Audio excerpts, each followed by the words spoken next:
Jeanne Antoinette Payson atau dikenal sebagai Madame de Pompadour memiliki pengaruh luar biasa dalam berbagai aspek kerajaan termasuk politik.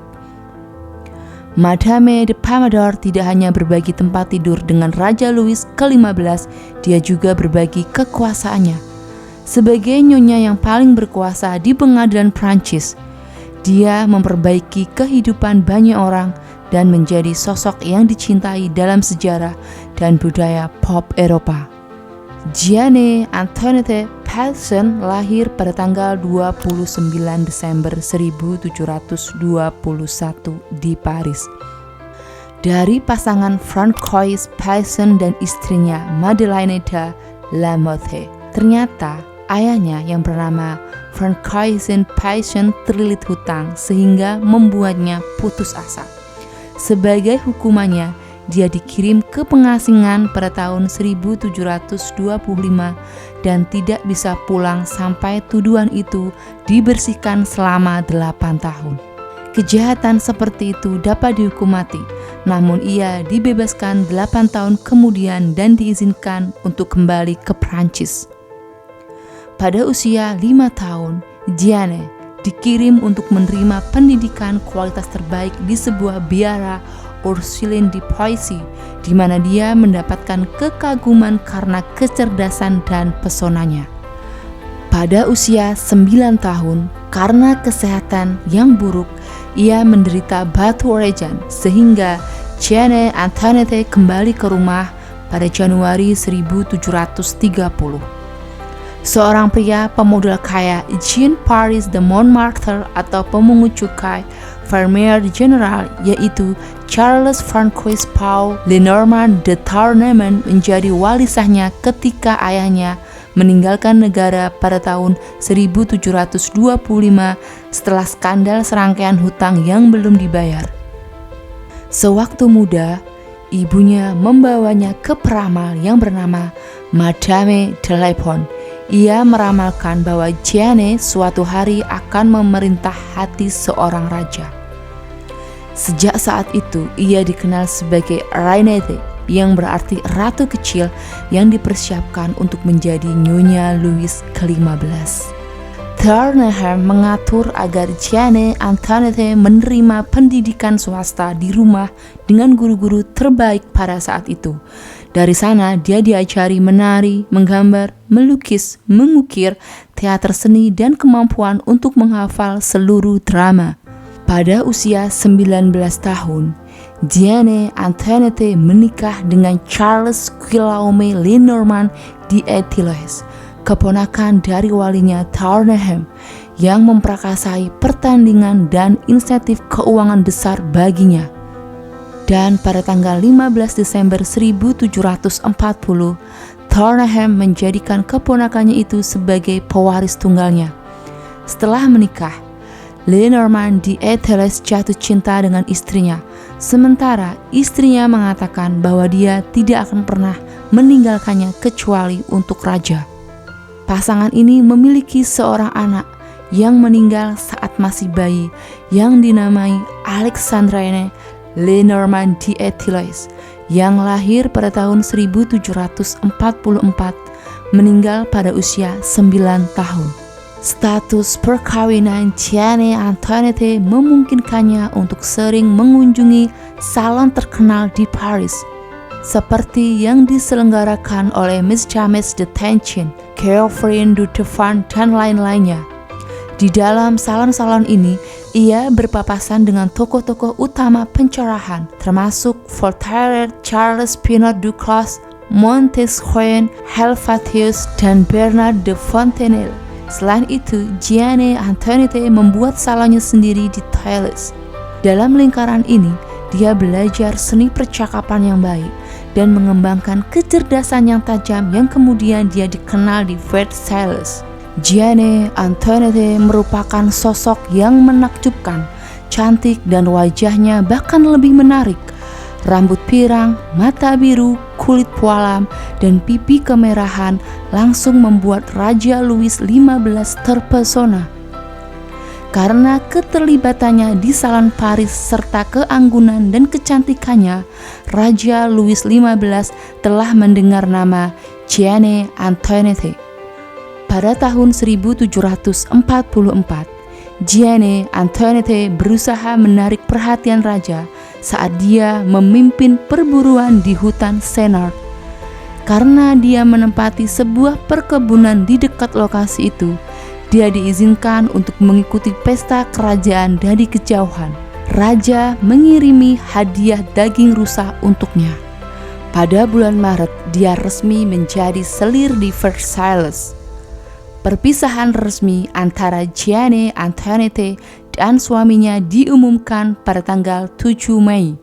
Dan pada tanggal 14 September 1745, Jeanne Antoinette masuk secara resmi di hadapan raja, dipersembahkan oleh sepupu raja yaitu Putri Conti.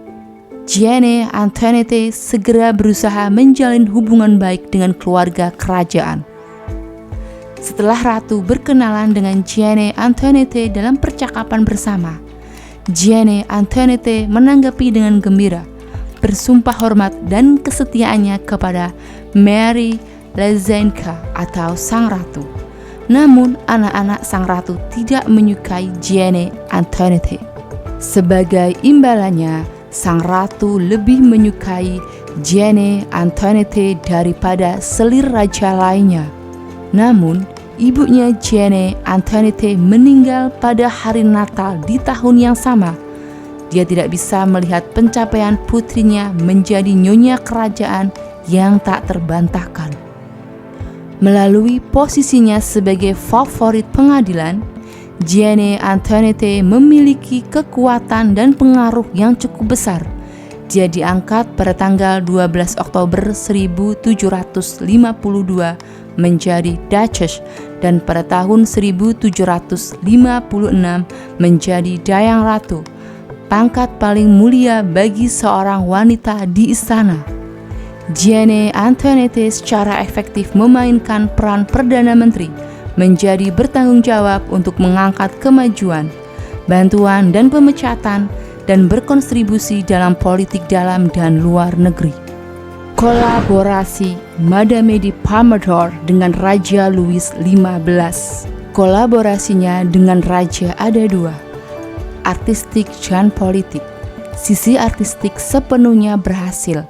Atas sarannya, saudara laki-lakinya Marquis de Marigny diangkat sebagai direktur bangunan raja.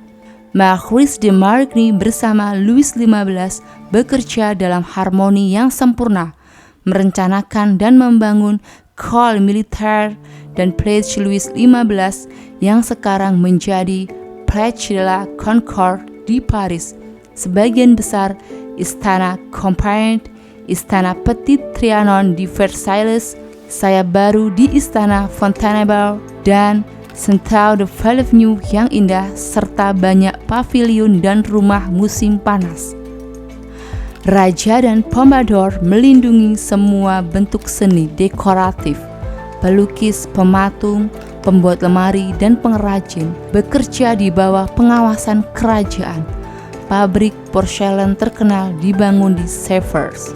20 tahun kekuasaan Madame de Pompadour menandai puncak cita rasa di Prancis. Pompadour sangat terlibat dalam seni dan budaya, dan salah satu proyeknya adalah mengedit ensiklopedia Prancis pertama oleh teman dekatnya dan rekan penulisnya D'Alembert. Buku itu memperjuangkan sains dan mengkritik hukum dan gereja. Tetapi raja tidak memiliki minat sastra dan tidak menyukai para intelektual yang dia kenal. Kolaborasi politik antara raja dan selirnya jauh lebih tidak berhasil daripada yang artistik, terutama karena politisi dan jenderal Prancis saat itu memiliki kualitas yang buruk. Pengaruh Pompadour di istana Louis XV yang begitu dipercaya membuat para diplomat asing sering meminta bantuannya dalam negosiasi politik. Diplomat terhormat Wenzel Anton Graf Cornish meminta bantuan Pompadour dengan perjanjian Versailles 1756. Perjanjian Versailles, juga disebut Perjanjian Versailles Pertama, adalah sebuah perjanjian yang ditandatangani oleh Austria dan Prancis. Perjanjian ini ditandatangani pada tanggal 1 Mei 1756 di Istana Versailles. Perjanjian Versailles membuat gelombang di Eropa pada abad ke-18 dan salah satu perkembangan terbesarnya adalah mengubah bekas musuh Prancis dan Austria menjadi sekutu. Kedua negara sepakat untuk saling membantu jika diserang oleh kerajaan Britania Raya atau Prusia. Maka berdirilah Persekutuan Prancis-Austria. Beberapa bulan setelah penandatanganan perjanjian itu, Prancis dan Austria pun terlibat dalam perang 7 tahun melawan Inggris dan Prusia. Setelah 7 tahun dalam kekerasan perang, Prancis telah kalah dan mereka menyerahkan atas wilayah di tempat yang sekarang disebut Amerika Serikat. Musuh Pompadour segera menerkam kesempatan itu untuk memfitnahnya. Mereka tidak menyalahkan raja atas kekalahan yang memalukan Prancis, tetapi penasehat dekatnya, Madame de Pompadour. Fakta sejarah: Pompadour mendukung sejumlah menteri penting seperti Bertin dan Mazarin. Para menteri ini akan menerapkan reformasi infrastruktur, perdagangan, dan pajak Prancis yang pada akhirnya akan membawa Prancis menjadi negara terkaya di dunia. Meski begitu, ada detail gelap tentang keterlibatan Pompadour dalam perang, dan itu melibatkan kutipan yang sekarang terkenal. Pompadour berkata, "Setelah kita banjir," untuk menghibur cintanya kepada Raja Louis setelah kekalahan mengerikan Prancis di pertempuran Rosbach pada tahun 1757. Tapi apa maksudnya dari kata Pompadour? Apakah hal ini berarti bahwa apapun yang terjadi setelah Louis tidak masalah atau jauh lebih gelap, bahwa semuanya akan runtuh setelah pemerintahannya? Karena keterlibatan bencana perang 7 tahun, Pompadour menjadi wanita paling dibenci di Prancis.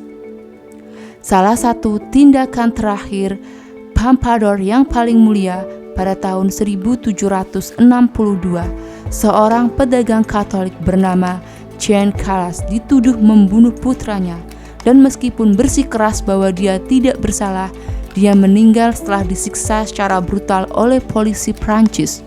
Teman baik Pompadour, Voltaire, memberitahu dia tentang kegagalan keadilan, membuat Pompadour turun tangan dan meminta raja untuk membatalkan hukuman Calas.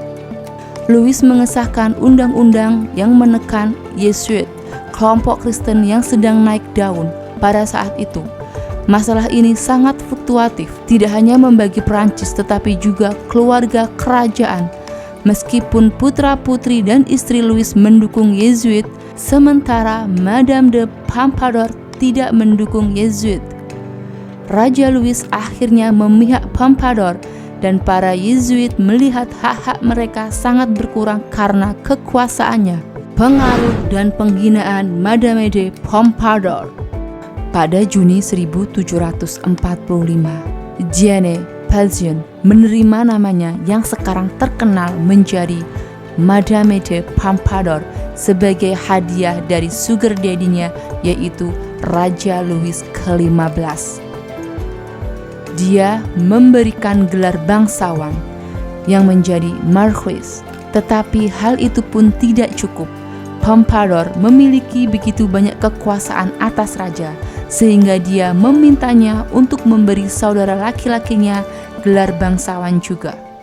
Para abdi dalam saingannya menafsirkan cinta Louis untuk kekasihnya bukanlah sebagai kasih sayang yang tulus, tetapi sebagai kelemahan. Mereka mengira Pompadour adalah wanita haus kekuasaan yang memanipulasi raja yang lemah dan menggunakan suasana hati melankolisnya untuk mendapatkan kekuasaan. Tetapi pandangan demikian tidak sepenuhnya salah. Pompadour memegang banyak kekuasaan dan pengaruh di istana kekasihnya itu. Pada tahun 1750, publik mulai menekan Raja Louis XV untuk membersihkan tindakannya, menyingkirkan selirnya itu dan hidup sebagai penguasa Kristen yang baik. Bagi Pompadour, ini sama baiknya dengan hukuman mati. Untungnya, Pompadour tidak hanya cantik, tetapi dia juga pintar. Dia segera berganti nama menyebut dirinya sebagai teman raja. Bahkan ketika publik menuntut Pompadour keluar dari Versailles, dia berhasil membuat kesepakatan yang menguntungkannya. Dia setuju untuk tinggal di tempat lain untuk menenangkan pengadilan. Bahkan tempat tinggal yang baru lebih mewah dan lebih mahal daripada tempat lamanya. Di tengah semua kesalahan langkah Madame de Pompadour, dia dan raja benar-benar memiliki hubungan yang mendalam. Tapi sayangnya, ada satu hal yang tidak pernah mereka bagikan, yaitu seorang anak. Pompadour diganggu oleh kesehatan yang buruk, dan meskipun dia hamil berkali-kali, semua kehamilannya berakhir dengan cara yang tragis. Dia selalu mengalami keguguran ketika mengandung anak raja. Pompadour memulai tren kontroversial, hampir menantang orang untuk mengangkat latar belakang borjuisnya. Dia mengenakan pakaian pemerah susu dan berpura-pura menjadi petani. Tren ini sangat berpengaruh sehingga Marie Antoinette tetap melanjutkan tren tersebut. Sebagai pelindung seni, Madame de Pompadour menutupi dinding kamar kerjanya dengan lukisan khusus yang sangat mahal. Banyak dari lukisan itu menampilkan penggambaran Pompadour yang glamor, dan tidak hanya itu, banyak yang menunjukkan dia berpakaian seperti dewi yang sebenarnya. Dalam puisi terkenal Maurepas, ia mengacu pada bunga putih Pompadour. Semua orang di pengadilan tahu makna ganda Maurepas yang memalukan. Dia menuduh bahwa daerah bawah Pompadour menghasilkan cairan yang kental dan berbau. Rupanya ini bukan hanya hinaan yang kejam. Hal ini mungkin adalah suatu kebenaran. Para ahli percaya bahwa Pompadour mungkin menderita keputihan. Pompadour sangat tersinggung oleh puisi kecam Maurepas, dan dia menggunakan kekuatan signifikannya untuk membuat musuhnya menyesali kata-katanya. Dengan persetujuan kekasihnya Raja Louis XV untuk mengasingkan musuhnya Maurepas, Pompadour muncul di berbagai tempat. Beredar rumor bahwa gelas sampainya Prancis memiliki bentuk sama dengan payudaranya. Dan ada juga rumor lama bahwa dia mempengaruhi gaya cincin pertunangan yang terkenal. Raja Louis XV mungkin telah menugaskan berlian Marquis Cut sebagai penghormatan kepada selir tercintanya itu. Rupanya bentuknya didasarkan pada mulut Pompadour. Pompadour membuat jejaknya dalam sejarah Prancis, bukan hanya sebagai wanita simpanan dan politisi, tetapi juga pembuat selera. Dia adalah pelindung penting seni yang komisinya mendukung pelukis, penulis, dan pengrajin porselen. Pompadour tidak hanya menonton seni dari pinggir lapangan, ia sendiri juga ikut serta. Dia belajar mengukir permata dari pengrajin terhebat. Dengan salah satu karya, Pompadour menampilkan spandel kecilnya di batu permata kecil. Pompadour menjadi terkenal karena kecintaannya pada desain feminim dan gaya seni rokoko. Seiring berjalannya waktu, seninya menjadi bagian dari identitasnya, sehingga warna merah muda disebut Pompadour Pink. Ternyata, terlepas dari reputasi Madame de Pompadour sebagai nyonya yang cantik, dia sebenarnya tidak memiliki nafsu seksual yang rakus. Dia bahkan melakukan diet seledri, truffle, dan vanila yang aneh untuk mencoba merasa moodnya lebih baik. Salah satu aspek yang paling tahan lama dari warisan Pompadour adalah gaya rambutnya. Dia sangat terkenal dengan gaya tatanan rambut poninya yang di-roll dan dijepit ke belakang, yang kemudian oleh penata rambut diberi nama gaya pompadour sesuai dengan namanya. Pompadour pada awalnya memiliki arti menata rambut wanita dengan cara menggulung ke belakang dari bagian dahi. Karena kedudukannya sebagai selir raja, maka pompadour cukup terkenal di kalangan salon papan atas yang sering dia kunjungi, hingga dia sendiri mendirikan salon. Style dandanannya banyak diikuti oleh teman-temannya dan pengunjungnya, hingga sangat populer pada masa itu. Gaya rambut ini telah bertahan selama berabad-abad setelah kematian pompadour, dan tidak hanya pada penggemar wanitanya. Pria yang telah mengadopsi gaya rambut pompadour salah satu dalam bentuk lain termasuk Elvis Presley, Marlon Brando, David Beckham, dan Justin Timberlake. Akhir hidup Madame de Pompadour. Madame de Pompadour mulai merasa tidak enak badan. Ketika para dokter memeriksanya, mereka mendapat kabar buruk. Ia menderita TBC. Louis merawat Pompadour sebaik mungkin, tetapi akhirnya dia menyerah pada penyakitnya dan meninggal di Versailles pada usia 40 tahun kala itu. Setelah kematian Pompadour, upeti mengalir dari seluruh Prancis. Raja Louis XV menggambarkan ikatan mereka tidak hanya sebagai romansa yang penuh gairah, tetapi persahabatan 20 tahun. Teman baik Pompadour, penulis terkenal Voltaire, meratapinya secara tertulis. Dia merujuk kontribusinya yang besar untuk karirnya dengan mengatakan, "Saya berhutang budi padanya dan saya berduka untuknya karena rasa terima kasih. Bahkan cuaca sepertinya berduka atas kehilangannya.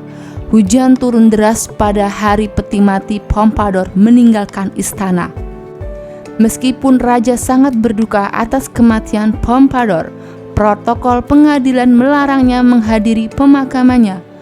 Bagaimanapun, Pompadour masih terlahir sebagai Jeanne Passion, seorang wanita kelas menengah.